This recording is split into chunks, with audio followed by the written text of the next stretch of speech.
Bismillahirrahmanirrahim. Bismillahirrahmanirrahim. Assalamualaikum warahmatullahi wabarakatuh. Alhamdulillahilladzi arsala rasulahu bil huda wa dinil haqq liyudhhirahu 'alad dini kullihi wa kafa billahi shahida. Asyhadu an la ilaha illallah wahdahu la syarika lahu iqraran bihi wa tauhida. Wa asyhadu anna Muhammadan 'abduhu wa rasuluh sallallahu alaihi wa ala alihi wa sahabatihi wa sallama tasliman mazida. Ahibati fillah, a'azzani wa iyyakum.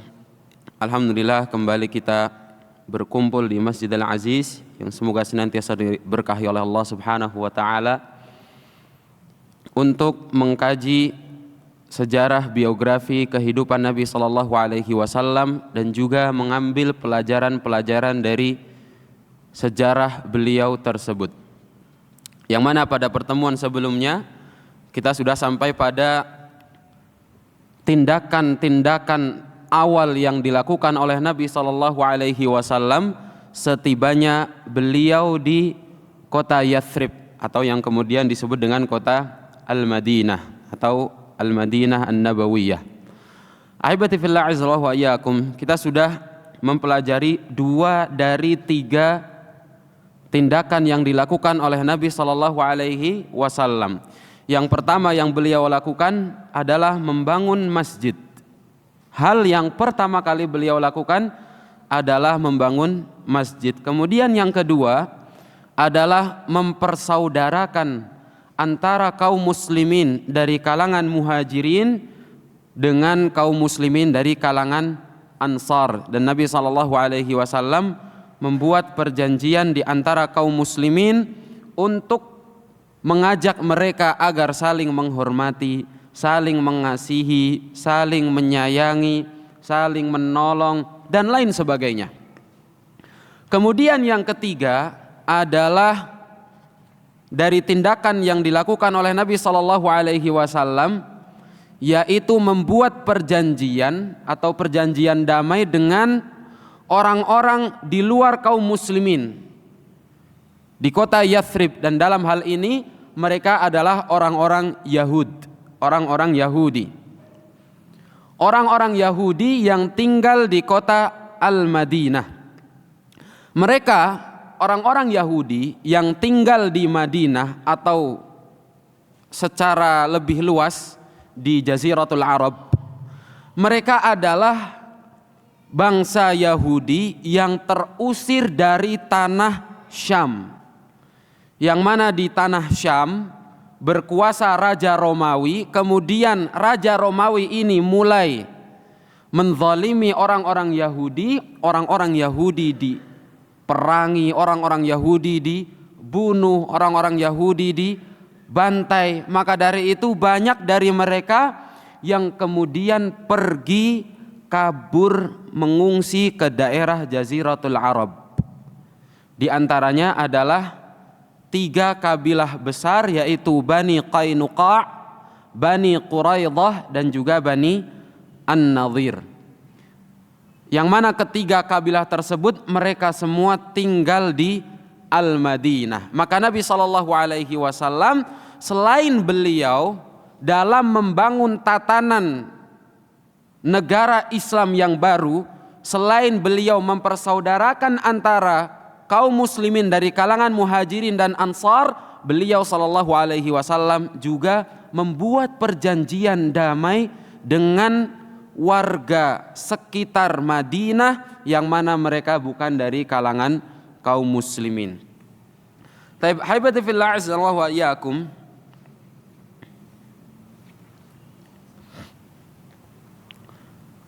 Nabi SAW membuat perjanjian damai dengan mereka orang-orang Yahudi di kota Al-Madinah agar tercipta kerukunan bermasyarakat, kerukunan di dalam negara Islam yang saat itu sudah tumbuh di kota Al-Madinah. Maka agar tercipta kerukunan dalam kehidupan sosial bermasyarakat, Nabi SAW membuat perjanjian antara kaum muslimin yang dalam hal ini dipimpin oleh Nabi SAW dengan mereka orang-orang Yahudi. Kurang lebihnya ada 12 butir perjanjian damai antara Nabi SAW dengan mereka orang-orang Yahudi. Ke-12 butir inilah yang kemudian menjadi patokan, menjadi pedoman dalam tata kehidupan bermasyarakat antara kaum muslimin dan juga orang-orang Yahudi di kota Al-Madinah. 12 butir itu adalah, yang pertama, anna Yahud Bani Auf ummah ma'al mu'minin lil Yahudi dinuhum walil muslimina dinuhum mawalihim wa anfusuhum. Bahwasanya orang-orang Yahudi, baik itu dari Bani Auf ataupun Bani yang lainnya ataupun kabilah yang lainnya, mereka semua adalah termasuk dalam kategori umat bersama dengan kaum muslimin. Mereka sama-sama umat manusia, mereka sama-sama hamba Allah Subhanahu wa taala, mereka sama-sama orang yang beragama. Lil Yahudi dinuhum walil muslimina dinuhum. Maka orang-orang Yahudi mereka punya agama mereka masing-masing. Kaum muslimin juga bebas untuk melaksanakan agamanya masing-masing. Mereka saling menjaga dalam kerukunan tata sosial. Bahkan dalam menjalankan syariat agama masing-masing mereka diberikan kebebasan. Yang kedua, wa anna 'alal yahudi nafaqatuhum au nafaqatahum wa 'alal muslimina nafaqatahum. Masing-masing, baik itu kaum muslimin, baik itu orang-orang Yahudi, mereka wajib mengeluarkan uang sesuai dengan yang telah ditetapkan. Tentunya uang ini untuk kemaslahatan bersama. Kemudian yang ketiga, wa anna bainahumun nasr ala man haraba ahla hadhihi sahifah. Masing-masing dari mereka, baik itu kaum muslimin maupun orang-orang Yahudi, memiliki kewajiban untuk menolong satu sama lain ketika ada satu kelompok atau sebuah oknum, seorang oknum yang berusaha untuk melawan perjanjian ini. Ketika ada orang yang mencoba untuk melanggar perjanjian ini, maka orang-orang Yahudi maupun kaum muslimin harus saling membantu dalam melawan orang tersebut.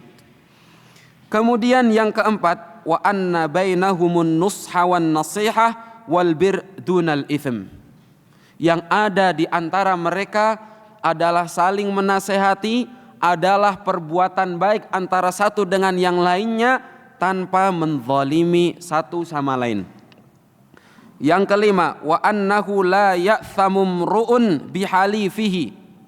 Seseorang tidak berdosa dia hendak bersahabat dengan siapa, dia hendak bersekutu dengan siapa, bebas.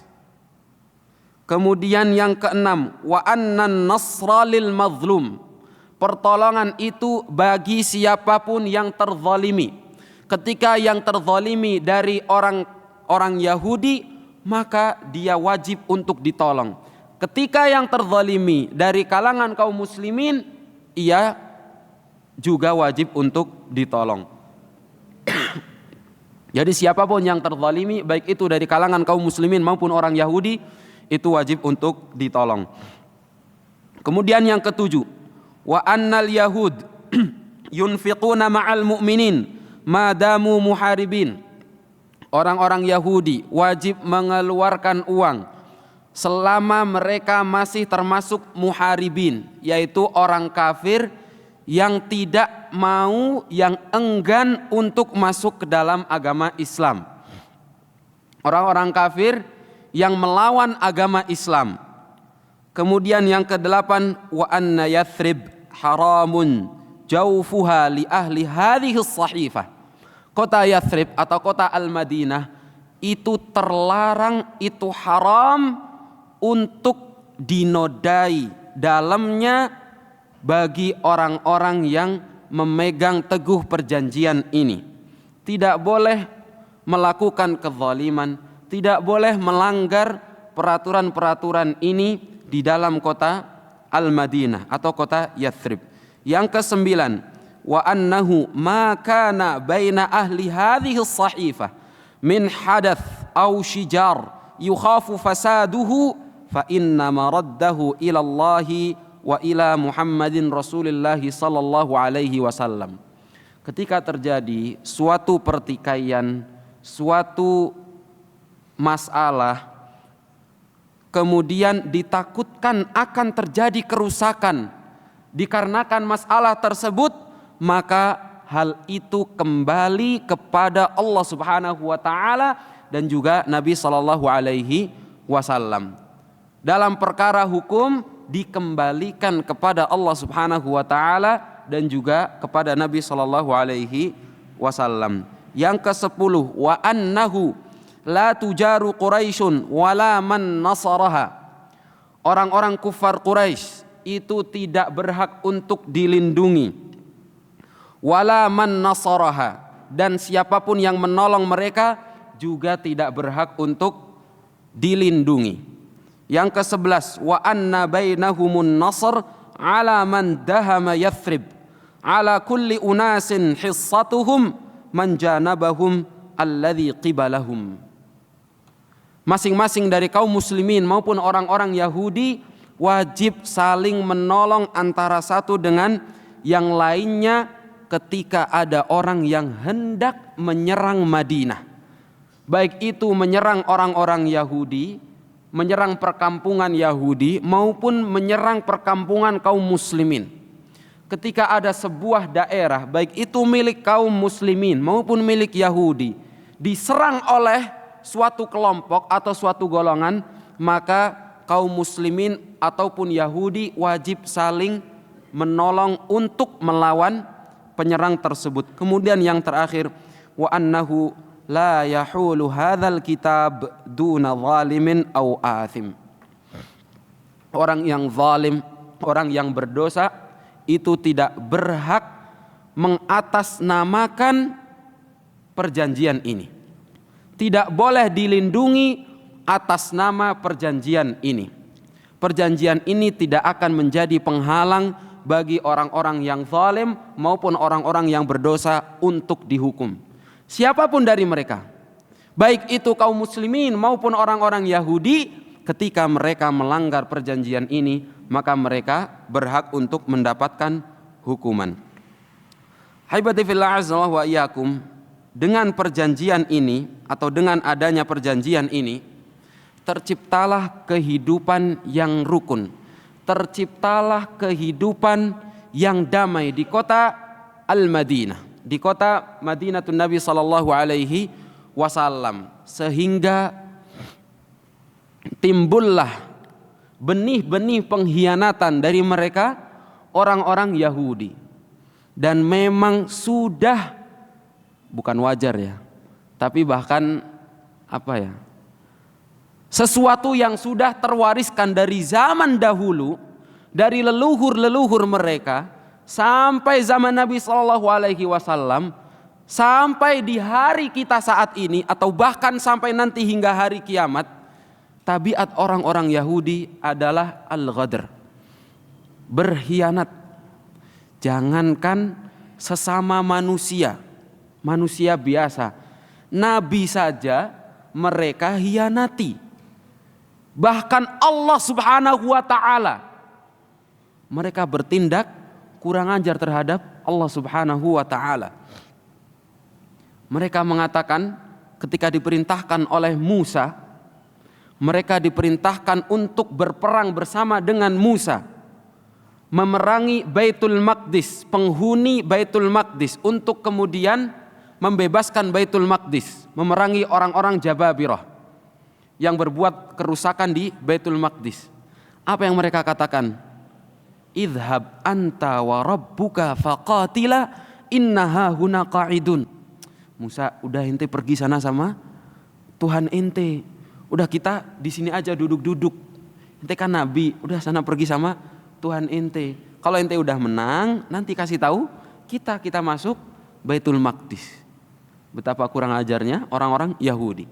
Begitupun di zaman Nabi Shallallahu Alaihi Wasallam. Orang-orang Yahudi mereka mengatakan, Innallaha faqirun wa nahnu aghnia. Orang-orang Yahudi mengatakan Allah itu fakir, kitalah orang-orang yang kaya. Mereka katakan betapa kurang ajarnya mereka terhadap Allah Subhanahu wa ta'ala. Maka kalau mereka kurang ajar terhadap manusia, itu lebih masuk akal daripada mereka kurang ajar terhadap Nabi mereka sendiri, karena mereka sudah kurang ajar terhadap Allah Subhanahu wa ta'ala. Dan begitulah orang-orang Yahudi. Mereka terkenal dengan pengkhianatan, sehingga di kemudian hari ketika mereka berkhianat, Nabi SAW pun bertindak tegas. Nabi SAW mengusir mereka. Yang pertama, pengkhianatan dari kabilah Bani Qainuqa. Bani Qainuqa itu kabilah Yahudi yang awalnya mereka mengagung-agungkan Abdullah bin Salam. Ingat ya, Abdullah bin Salam. Pada pertemuan sebelumnya kita sudah bahas tentang Abdullah bin Salam, pembesar Yahudi Bani Qainuqa yang kemudian ternyata masuk Islam, sehingga mereka orang-orang Yahudi mulai mencela mereka. Orang-orang Yahudi Bani Qainuqa mereka itu setelah perjanjian antara mereka dengan Nabi SAW, mereka hidup damai. Mereka bercampur baur dengan kaum muslimin sehari-hari dengan biasa. Bahkan mereka Bani Qainuqa memiliki sebuah pasar, yang mana pasar tersebut banyak terjadi muamalah perdagangan antara kaum muslimin dengan orang-orang Yahudi. Termasuk Utsman ibn Affan, mereka beliau radhiyallahu anhu membeli sumur dari seorang Yahudi di Bani Qainuqa. Abdurrahman bin Auf, masih ingat ya pertemuan yang kemarin? Abdurrahman bin Auf, ketika beliau datang dalam keadaan fakir, kemudian dipersaudarakan oleh Nabi SAW dengan Sa'ad ibn Rabi', ditawari oleh Sa'ad ibn Rabi' berbagai macam harta, perempuan, istri Sa'ad ibn Rabi' dan lain sebagainya. Akan tetapi apa yang dikatakan Abdurrahman bin Auf, jazakallahu khairan wa barakallahu fik, walakin dullani ala suq. Tunjukkan aku di mana pasar. Maka ditunjukkan kepada Abdurrahman bin Auf pasar Bani Qainuqa, pasar milik orang-orang Yahudi. Jadi sebenarnya secara hukum asal kita bermuamalah dengan orang-orang non-muslim, baik itu Yahudi, Nasrani, Majusi, orang-orang non-muslim yang lainnya, orang-orang kafir, boleh atau tidak? Boleh. Karena Nabi SAW juga bermuamalah dengan mereka. Ini hukum asalnya. Baik. Akan tetapi kemudian di suatu hari ada seorang muslimah yang pergi ke pasar Bani Qainuqa, suq Bani Qainuqa. Kemudian seorang muslimah tersebut didatangi oleh, mungkin kalau istilahnya sekarang, preman-premannya Yahudi. Jadi mereka mendatangi muslimah tersebut, memaksa perempuan tersebut untuk menanggalkan hijabnya, untuk membuka wajahnya, menyingkap wajahnya. Tapi muslimah tersebut menolak, memaksa, tidak kekeh berpegang teguh untuk menutup wajahnya. Kemudian mereka, apa yang mereka perbuat? Ketika muslimah tersebut duduk, diikat khimar atau jilbab perempuan tersebut ke bagian lehernya, maka ketika muslimah tersebut berdiri, tersingkaplah auratnya. Nasallahu selamat wal afiyah. Ini kurang ajarnya orang Yahudi Bani Qainuqa. Kemudian ada orang muslim yang melihat kejadian tersebut. Maka seketika itu pula orang muslim tersebut membela perempuan muslimah dan membalas orang-orang Yahudi Bani Qainuqa yang melakukan perbuatan tersebut. Maka terjadilah pertikaian antara muslim yang membela muslimah yang terzalimi tersebut dengan beberapa orang Yahudi yang menjaili atau menzalimi perempuan muslimah tersebut. Maka kemudian muslim itu memukul orang Yahudi pun memukul orang muslim tadi, terjadilah pertikaian sampai kemudian orang Yahudi ini mati.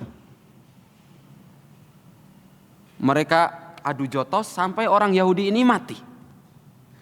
Kemudian teman-temannya tidak terima. Maka kemudian teman-temannya datang mengkeroyok orang muslim. Bayangin, 1 lawan 1 kalah, dia manggil teman-temannya ngeroyok. Orang muslim tersebut pun kemudian meninggal, kemudian wafat. Maka mereka kemudian mendatangi Nabi SAW, mengadukan kepada Nabi SAW atas kejadian tersebut. Maka akhirnya Nabi SAW pun memberikan putusan untuk mengusir mereka orang-orang Yahudi. Pada awalnya Abdullah bin Ubay bin Salul. Siapa itu Abdullah? Abdullah bin Ubay bin Salul, Za'imul munafiqin, pembesarnya orang-orang munafikin di Madinah. Abdullah bin Ubay bin Salul itu tidak terima dengan putusan Nabi SAW. Dan satu faedah, Abdullah bin Ubay bin Salul, kita sering menyebutkan seseorang itu berdasarkan nasabnya, nama orang, nama ayahnya, nama kakeknya dan seterusnya. Tapi Abdullah bin Ubay bin Salul, penulisan yang benar untuk Abdullah bin Ubay bin Salul adalah Abdullah bin Ubay dengan Ubay nama bapaknya, Ibn Salul ada alifnya. Salul ini adalah nama ibunya. Jadi Abdullah bin Ubay bin Salul dinisbatkan kepada bapak dan ibunya secara nasab. Jadi Abdullah bin Ubay, dia juga Abdullah bin Salul. Ubay nama bapaknya, Salul nama ibunya. Abdullah bin Ubay bin Salul itu tidak terima dengan putusan Nabi SAW. Dan Abdullah bin Ubay senantiasa alaha ala Nabi SAW, mendesak Nabi SAW agar tidak memberikan putusan untuk mengusir mereka orang-orang Yahudi Bani Qainuqa. Sampai Nabi SAW marah, risih Nabi SAW dengan perlakuan Abdullah bin Ubay ibn Salul. Maka Nabi sudah jengkel, Nabi hanya mengatakan humlak, udahlah tak kasih mereka semua ke ente, Abdullah bin Ubay bin Salul. Berbeda dengan sahabat Nabi SAW, yaitu Ubadah ibn Samit radhiyallahu an. Ubadah ibn Samit, beliau dari kalangan Ansar dan merupakan sahabat mereka orang-orang Yahudi Bani Qainuqa. Halif Bani Qainuqa, sekutunya orang-orang Yahudi Bani Qainuqa. Ubadah ibn Samit radhiyallahu an bukan melakukan seperti apa yang dilakukan Abdullah bin Ubay bin Salul, meminta kepada Nabi SAW, memohon kepada beliau agar memaafkan apa yang dilakukan orang-orang Yahudi Bani Qainuqa. Akan tetapi Ubadah ibn Samit justru mengatakan kepada Nabi SAW, kami menerima putusan yang engkau berikan wahai Rasulullah, dan kami berlepas diri kepada mereka. Kami tidak lagi bersekutu dengan mereka, orang-orang Yahudi Bani Qainuqa. Maka pada saat itu turunlah surat Al-Hasyr. Allah Subhanahu wa taala mengatakan,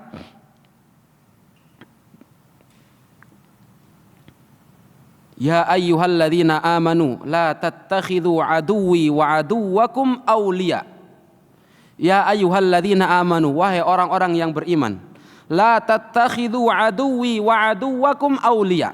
Janganlah engkau jadikan musuhku, yaitu musuh Allah Subhanahu wa taala, wa aduwwakum, dan juga musuh kalian kaum muslimin, aulia, sebagai wali-wali kalian, sebagai sekutu kalian, orang yang kalian loyal, orang yang kalian cinta kepada mereka. Jangan jadikan musuh-musuh Allah, musuh-musuh kaum muslimin sebagai wali-wali kalian. Allah Subhanahu wa taala juga mengatakan dalam surat Al-Maidah, kata Allah Subhanahu wa taala, ya ayyuhalladzina amanu la tattakhidul yahud wan nasara awliya.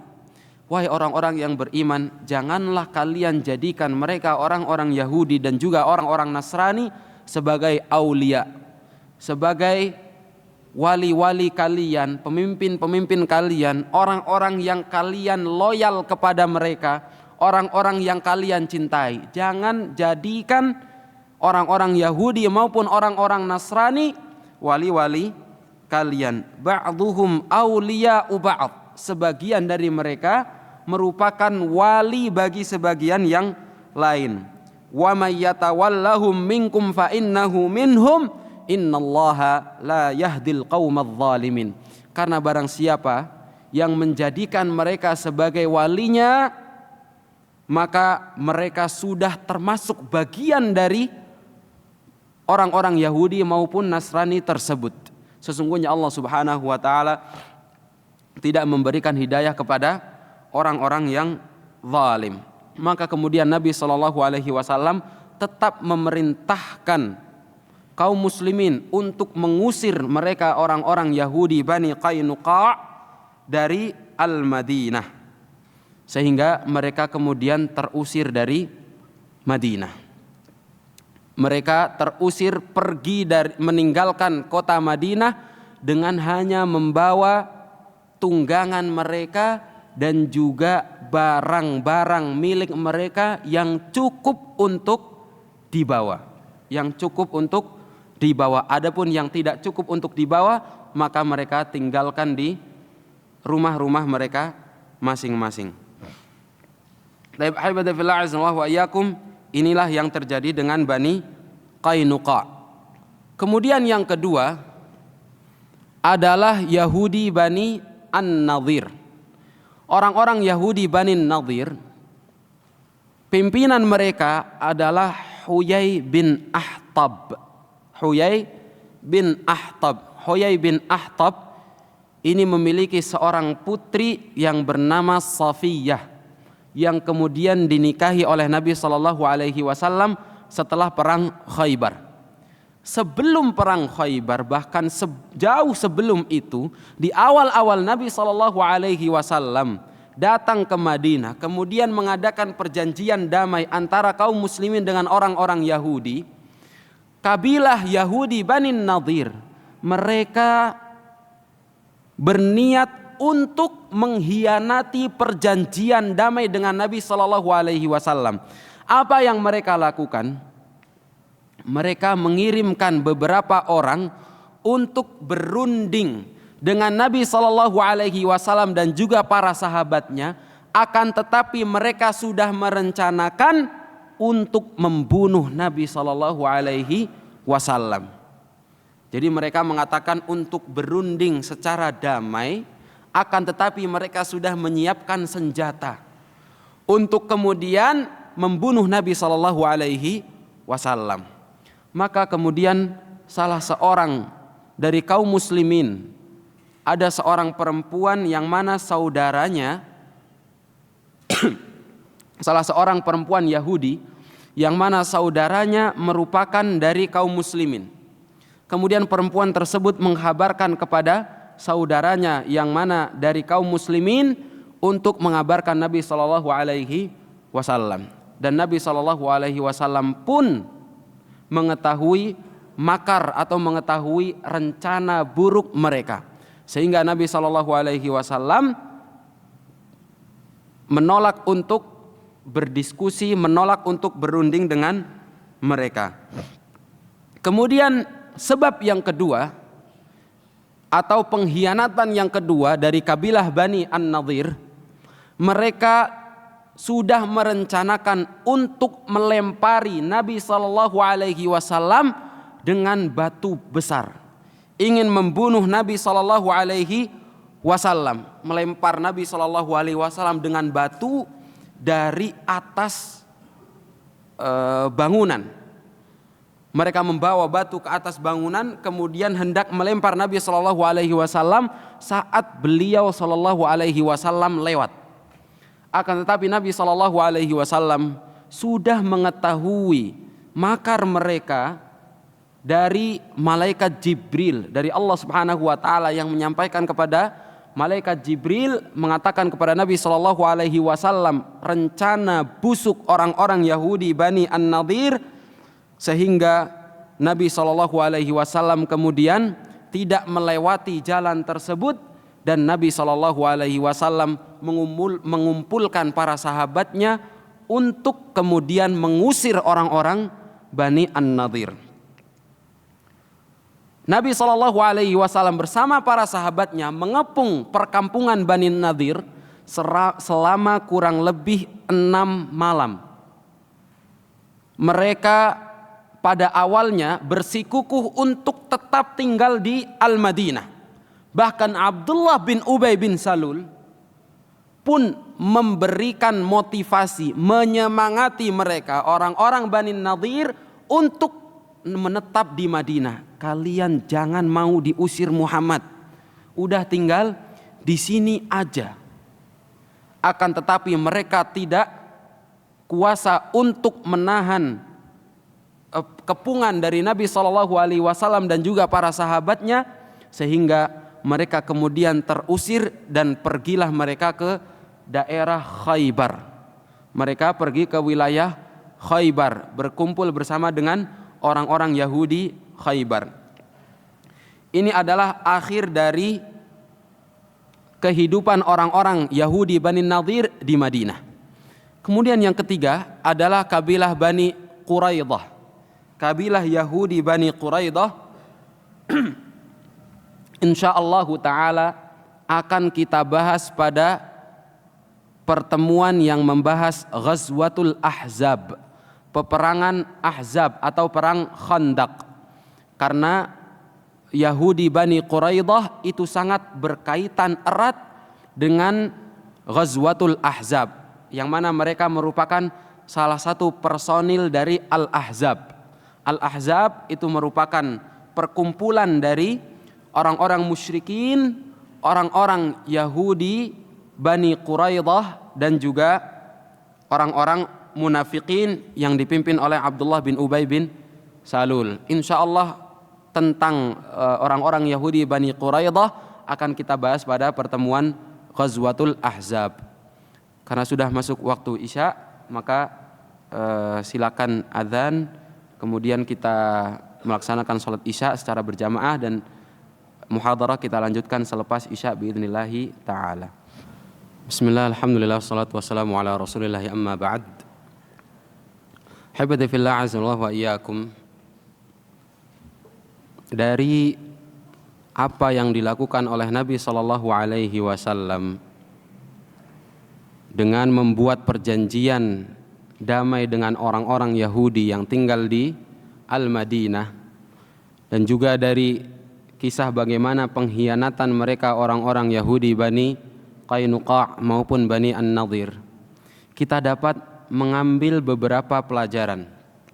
Di antara pelajaran yang dapat kita ambil adalah kesempurnaan syariat Islam. Yang pertama adalah kesempurnaan syariat Islam, di mana agama Islam sudah mengatur bagaimana hubungan antara seorang muslim dengan Rabb-nya, hubungan seorang muslim dengan muslim yang lainnya, dan juga hubungan seorang muslim dengan siapapun yang bersamanya, baik itu dari makhluk Allah yang lainnya maupun dari manusia-manusia yang mana merupakan orang-orang non-muslim atau orang-orang kafir. Lihatlah Nabi SAW, yang pertama kali beliau lakukan ketika beliau tiba di Madinah adalah membangun masjid, yang mana ini merupakan hubungan antara seorang muslim dengan Rabb-nya. Yang kedua yang beliau lakukan adalah mempersaudarakan antara kaum muslimin dari kalangan muhajirin dan juga kalangan ansar, yang mana ini merupakan hubungan seorang muslim dengan muslim yang lainnya. Yang ketiga adalah Nabi SAW membuat perjanjian damai dengan orang-orang Yahudi, yang mana ini merupakan hubungan seorang muslim dengan lingkungan yang tinggal bersamanya, terutama dari kalangan orang-orang non-muslim atau orang-orang kafir. Dan dengan ketiga pilar inilah kemudian kehidupan di Madinah, kehidupan bermasyarakat di Madinah itu mulai menjadi sempurna, menjadi lengkap, dan juga daulah Islamiyah mulai menguat dan kemudian akan menemukan titik kejayaannya di kemudian hari. Ini pelajaran pertama yang dapat kita ambil. Kemudian yang kedua, pelajaran yang lainnya yang dapat kita ambil adalah bagaimana Nabi SAW membuat perjanjian dengan mereka, orang-orang Yahudi yang tinggal di Al-Madinah. Nabi SAW pada saat itu merupakan pimpinan tertinggi, pimpinan kaum muslimin. Mungkin bisa dikatakan kalau sekarang ini presiden yang memiliki kekuasaan tertinggi. Akan tetapi Nabi SAW tidak serta-merta kemudian memaksakan mereka orang-orang Yahudi untuk masuk ke dalam agama Islam. Siapa yang tidak mau masuk ke dalam agama Islam maka akan saya bunuh. Tidak. Allah Subhanahu wa taala mengatakan la ikraha fiddin, tidak ada paksaan dalam beragama. Kalau kamu mau masuk agama Islam, ayo. Nabi SAW mengajak mereka orang-orang Yahudi untuk masuk ke dalam agama Islam. Akan tetapi Nabi SAW tidak pernah memaksakan mereka untuk masuk ke dalam agama Islam. Nabi hanya mendakwahkan, menawarkan. Adapun kalau mereka menolak agama Islam, tidak mau masuk ke dalam agama Islam, masih bersikukuh dengan agama Yahudinya, silakan. Tapi jangan berbuat kerusakan di muka bumi. Jangan berbuat kerusakan di lingkungan kaum muslimin. Inilah yang dilakukan oleh Nabi SAW. Hurriyatul aqidah, bebasnya seseorang dalam berkeyakinan. Mau dia seorang Yahudi, seorang Nasrani, seorang Buddha, seorang Hindu, silakan. Tidak ada paksaan dalam beragama. Baik, inilah perjanjian yang dilakukan oleh Nabi SAW dengan mereka orang-orang Yahudi. Kemudian pelajaran lainnya adalah sikap toleransi. Bagaimana Nabi SAW bertoleransi terhadap orang-orang kafir, terhadap orang-orang Yahudi. Nabi SAW mengatakan, lil muslimina dinuhum walil yahudi dinuhum. Orang-orang kaum muslimin mereka punya agama sendiri, silakan laksanakan agamanya. Orang-orang Yahudi pun memiliki agamanya sendiri, silakan laksanakan agamanya.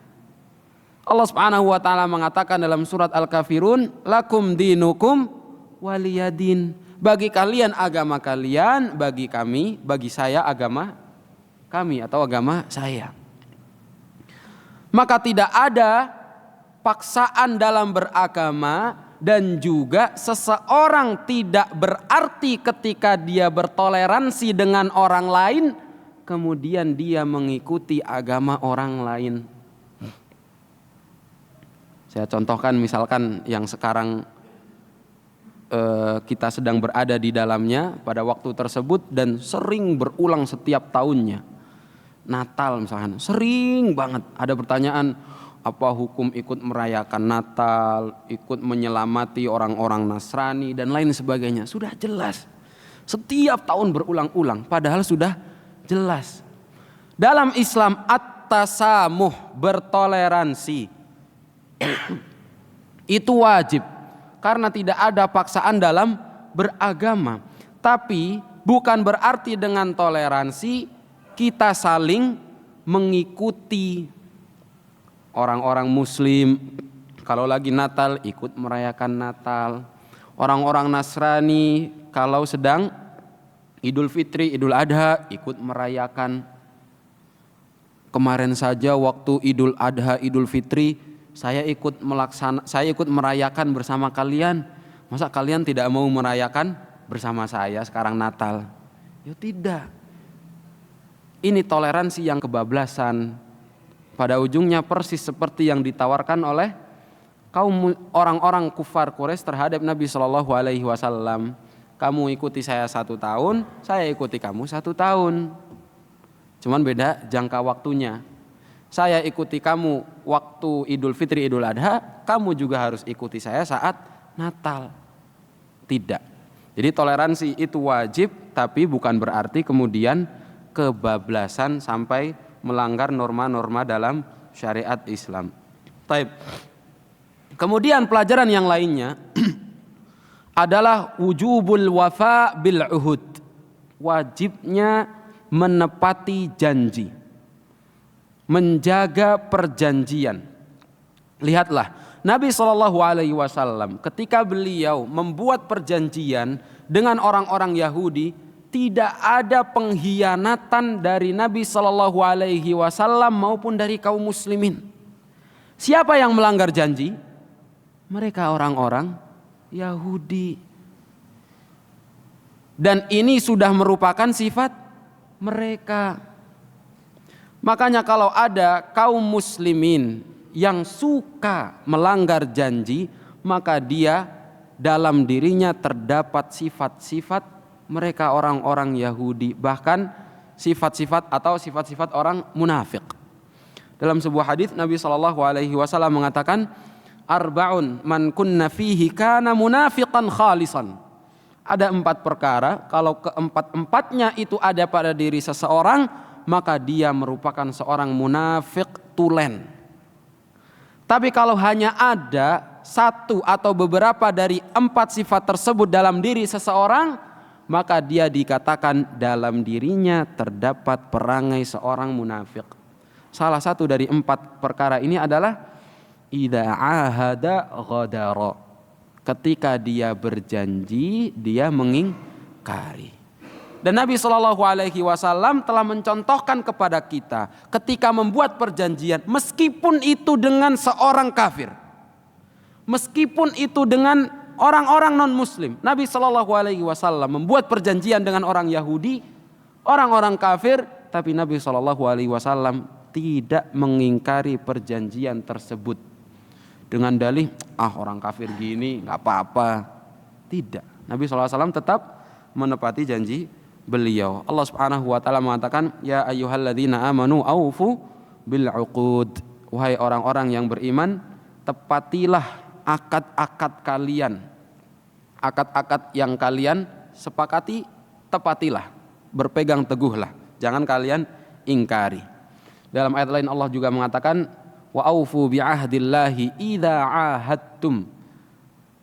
Dan tepatilah janji dengan Allah Subhanahu wa taala apabila kalian telah berjanji. Taib. Pelajaran yang lain yang dapat kita ambil dari kisah perjanjian yang dilakukan oleh Nabi Shallallahu Alaihi Wasallam dengan orang Yahudi, dan juga bagaimana pengkhianatan mereka orang-orang Yahudi adalah khubthul Yahud, kejinya atau kotornya orang-orang Yahudi, dan juga adawatuhum alal Islam, dan juga betapa kejinya permusuhan mereka terhadap Islam dan juga terhadap kaum muslimin. Karena tidak ada perjanjian yang dilakukan oleh orang-orang Yahudi dengan kaum muslimin kecuali mereka kemudian akan mengingkarinya. Dan ini merupakan sifat yang sudah mereka wariskan dari dahulu sampai sekarang, sampai nanti kelak pada hari kiamat. Sifat-sifat orang Yahudi adalah mengingkari perjanjian. Taib. Makanya kita harus berhati-hati terhadap mereka orang-orang Yahudi. Ketika kita melakukan perjanjian dengan mereka, kita jaga perjanjian tersebut. Jangan kita yang memulai untuk mengingkarinya. Sembari kita waspada, kalau suatu hari nanti mereka mengingkari, maka kita sudah siap apa langkah yang selanjutnya kita akan lakukan. Tapi pelajaran yang lain adalah tingginya derajat perempuan di dalam Islam. Lihatlah bagaimana Islam memuliakan perempuan. Ketika ada seorang muslimah yang digoda oleh orang-orang Yahudi, ingin menyingkap wajahnya, kemudian ia menolak, maka kaum muslimin, seorang muslim yang sejati, dia akan membela perempuan tersebut. Dan benar apa yang dilakukan oleh sahabat tersebut ketika ia kemudian mengangkat tangan membela saudarinya seorang muslimah yang terzalimi oleh orang-orang Yahudi sehingga tersingkap aurat perempuan muslimah tersebut. Maka di dalam Islam perempuan begitu terjaga auratnya. Maka kalau hari ini justru sebagian perempuan berbangga diri untuk menampakkan auratnya, bagaimana dia tidak digoda oleh laki-laki? Kalau yang tertutup saja itu masih digoda oleh laki-laki, apalagi yang terbuka. Kalau udah digodain, nanti nyalahin laki-lakinya, bilang, loh ini kebebasan saya untuk menampakkan aurat saya. Kamu yang salah, kenapa kamu tergoda? Berarti kamu tidak beriman, atau berarti iman kamu lemah, tidak kuat. Ya wajar, siapa laki-laki yang tidak tergoda ketika melihat aurat perempuan. Kewajiban perempuan untuk menjaga kehormatan dirinya, menutupi auratnya, jangan sampai mengumbar auratnya kemudian mengundang perhatian dari kaum laki-laki. Taib, habibati fillah azanallahu wa iyyakum. Pelajaran yang lainnya adalah orang-orang Yahudi, mereka musuh Islam yang paling keras permusuhannya terhadap Islam. Allah Subhanahu wa taala mengatakan, la tajidanna asyaddan nasi adawatan lilladzina amanu al-yahud walladzina asyraku. Sungguh kalian akan mendapati orang yang paling keras permusuhannya terhadap Islam adalah mereka orang-orang Yahudi dan juga kaum musyrikin. Ketika Nabi Shallallahu Alaihi Wasallam datang ke Madinah, orang yang pertama kali memerangi Nabi Shallallahu Alaihi Wasallam dan juga kaum muslimin adalah orang-orang Yahudi. Bukan orang-orang kufar Quraisy dari luar, bukan orang-orang musyrikin Madinah atau Yathrib, bukan pula orang-orang munafikin, tapi orang-orang Yahudi. Merekalah orang-orang Yahudi yang kemudian menyerukan kepada Abdullah bin Ubay bin Salul dan juga orang-orang musyrikin dan munafikin lainnya untuk tidak mengikuti Nabi SAW. Dan sudah dari sebelumnya kaum Ansar dari kalangan Aus dan juga Khazraj yang menyulutkan api permusuhan antara mereka, padahal mereka itu bersaudara, adalah orang-orang Yahudi. Orang-orang munafik, orang-orang musyrik di Madinah juga, yang membuat mereka tidak mengikuti Nabi Muhammad SAW, salah satunya adalah bisikan-bisikan dari mereka orang-orang Yahudi. Makanya Allah Subhanahu wa taala mengatakan dalam surat Al-Baqarah, menggambarkan bahwa Yahudi ini kayak setan. Allah Subhanahu wa taala mengatakan tentang orang munafik, wa idza laqul ladzina amanu qalu amanna. Orang-orang munafik ini kalau ketemu sama orang-orang yang beriman, dia akan mengatakan amanna, kami orang-orang yang beriman. Wa idza khalau ila syayatinihim, kalau mereka bertemu dengan setan-setan mereka, dijelaskan oleh para al-mufassirin, para ulama ahli tafsir, bahwa yang dimaksudkan dengan syaitan mereka adalah orang-orang Yahudi. Apa yang mereka katakan? Qalu inna ma'akum innama nahnu mustahzi'un. Kami itu sama seperti kalian, kami masih bagian dari kalian, kami bersama dengan kalian. Yang kami katakan kepada orang-orang mukminin itu hanya untuk mengejek mereka. Itu yang dikatakan orang-orang munafik. Jadi orang-orang Yahudi inilah seton-setonnya mereka. Nasallallahu salamat wal afiyah. Baik. Pelajaran yang lain adalah bagaimana orang-orang Yahudi ini, mereka tidak mau menerima kebenaran dikarenakan hasad, dikarenakan iri. Jadi sebenarnya orang-orang Yahudi itu sudah tahu yang dibawa oleh Nabi SAW adalah ajaran yang benar. Tapi karena yang membawa ajaran ini adalah Nabi Muhammad SAW, yang mana berasal dari kalangan Arab yang bukan merupakan bangsa mereka, maka mereka hasad, mereka iri. Oleh karenanya mereka bersikukuh untuk tidak mau mengikuti Nabi SAW, untuk bersikukuh memerangi Nabi SAW sebagai bentuk perlawanan terhadap orang yang mereka irikan.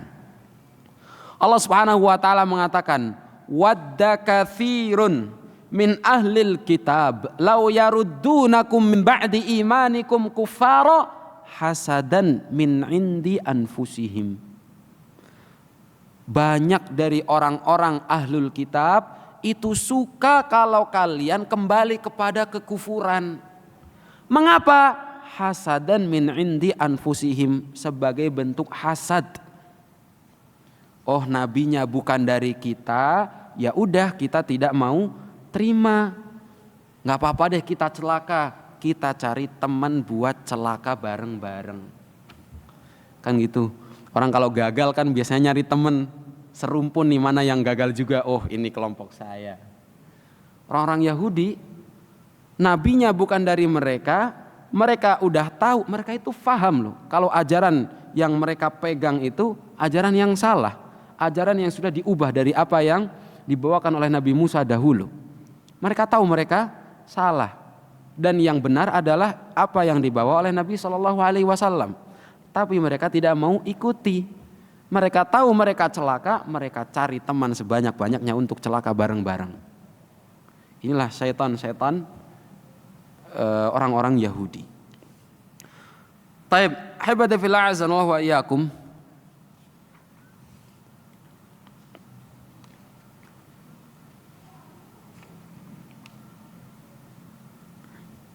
Di antara faedah lain yang dapat kita ambil dari pelajaran tersebut, dan mungkin kita tutup pertemuan kali ini dengan faedah tersebut. Di dalam kisah pengkhianatan Bani Qainuqa dan juga pengkhianatan Bani Nadir, Bani Quraidah terhadap perjanjian yang mereka buat dengan Nabi SAW, ada pelajaran besar yang dapat kita ambil, yaitu kita tidak boleh untuk berwala, memberikan loyalitas, kecintaan terhadap musuh-musuh Allah Subhanahu wa taala, orang-orang kufar. Seperti yang telah seperti pada ayat yang telah kita bacakan, Allah Subhanahu wa taala mengatakan, "Ya ayyuhalladzina amanu la tattakhidul yahuda wan nasara awliya."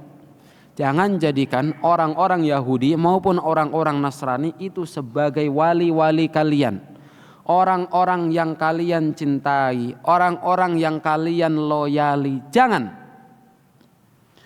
Kita mencintai orang-orang kafir seperti kita mencintai saudara-saudara kita kaum muslimin, itu tidak boleh, haram. Tapi kita bermuamalah dengan baik kepada mereka, itu wajib. Bermuamalah dengan baik, bukan mencintai mereka seperti kita mencintai saudara kita sesama muslim, bukan. Karena Nabi SAW membuat perjanjian dengan orang-orang Yahudi berbeda dengan perjanjian yang Nabi SAW buat dengan kaum muslimin. Nabi SAW membuat perjanjian sesama kaum muslimin untuk saling mencintai, saling menolong, saling membantu, saling mengasihi, dan lain sebagainya. Karena mereka saling bersaudara. Innamal mu'minuna ikhwah. Hanya kaum mukminin yang saling bersaudara. Kalau orang-orang kafir, maka bukan saudara kita dari segi agama, bukan. Maka kita tidak memperlakukan mereka selayaknya saudara kita sesama muslim. Tapi husnul muamalah, bermuamalah dengan baik kepada mereka, itu wajib. Menjaga perjanjian, menjaga pergaulan, saling tegur sapa misalnya, itu perlu. Terutama untuk menunjukkan kepada mereka betapa Islam ini agama yang mulia, betapa Islam ini agama yang menjunjung tinggi al-akhlaqul karimah, sehingga diharapkan mereka akan tertarik masuk ke dalam agama Islam.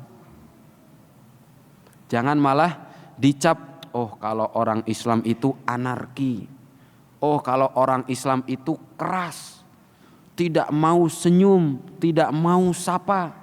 Jangan. Kita tunjukkan muamalah yang baik kepada mereka, tentunya tanpa kita mengikuti ajaran mereka.